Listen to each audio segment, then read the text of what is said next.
The Mirror of Elyra. Elyra was formed from the breath of the north wind, shaped in silence by Selene, goddess of the moon. She was given eyes that shimmered like twilight frost, and a voice that echoed like silver rain on stone.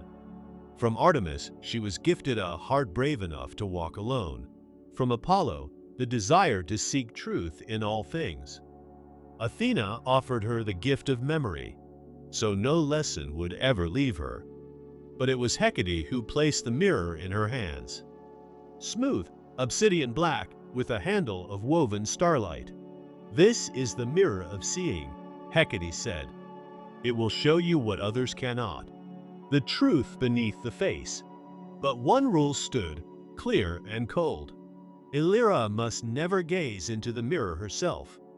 It was to be used for others only, to help, to warn, to guide. So Elyra wandered the world, holding her mirror to the eyes of kings and criminals, watching masks fall and truths uncoil like smoke. She became known as the seer without a face. But the mirror grew heavier with time, not in weight, but in wonder. What did it hide from her? Each night she resisted the ache to know, until one dusk, alone in the whispering woods, she lifted the mirror's face to her own. And what she saw was not herself, but every face she had ever shown the truth to, twisting, breaking, pleading, hating. And behind them all, a final face, still and waiting.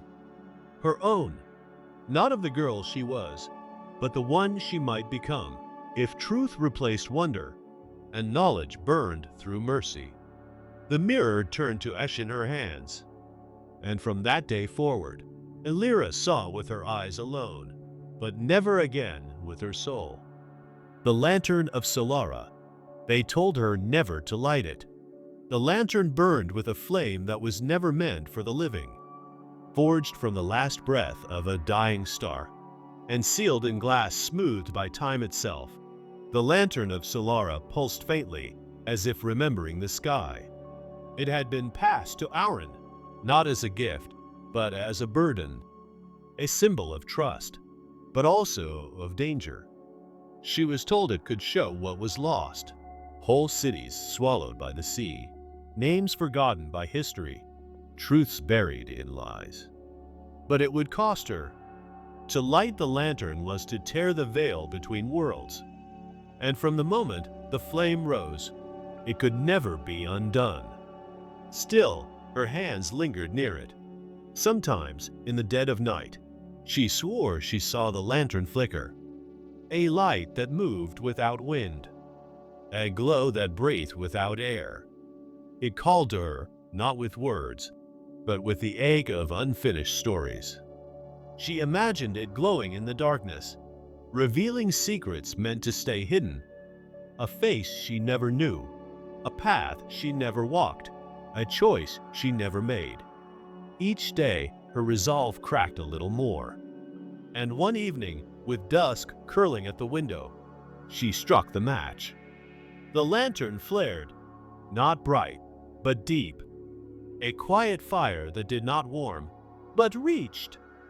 It reached backward and forward, through her veins, through the room, through time.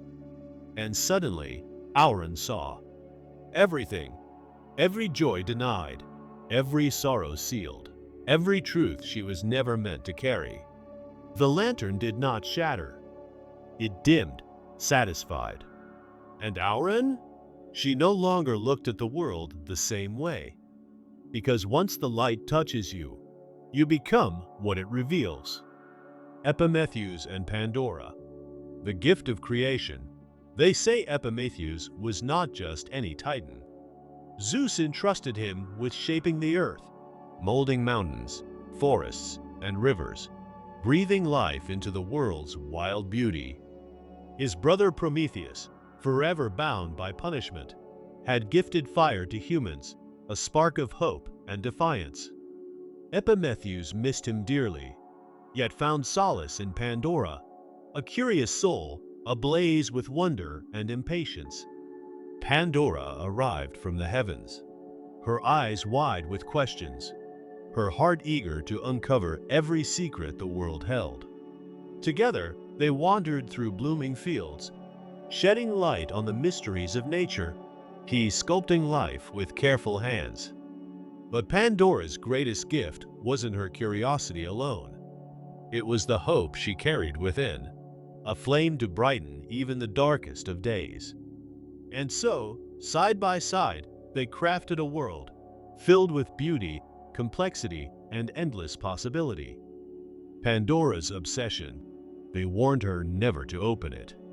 The box pulsed with a power beyond understanding, a force calling her name, whispering secrets she could no longer ignore.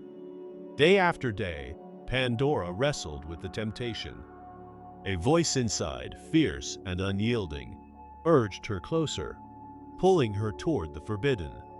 One restless dawn, unable to resist, she slipped away from Epimetheus, the titan who loved her and feared the box's curse. Her trembling hands reached out, lifting the lid with a fragile hope. But the moment it cracked open, chaos exploded. Dark creatures, born of suffering and despair, spilled into the air, screaming and swirling, their shadows clawing at the light. Pandora's heart shattered as she tried to contain them, desperately clawing at the escaping storm. Yet the darkness surged forth, spreading like wildfire across the world. In the midst of her terror, a soft sound rose from the box, not a scream, but a gentle tinkle, a melody of hope.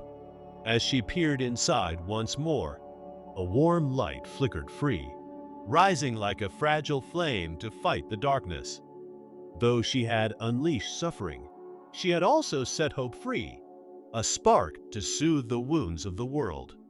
Pandora's story is a warning of the dangers that lie in unrestrained curiosity, yet it is also a reminder that even in the darkest moments, hope endures. Are some mysteries better left untouched? Or is it the very act of questioning that lights the way forward?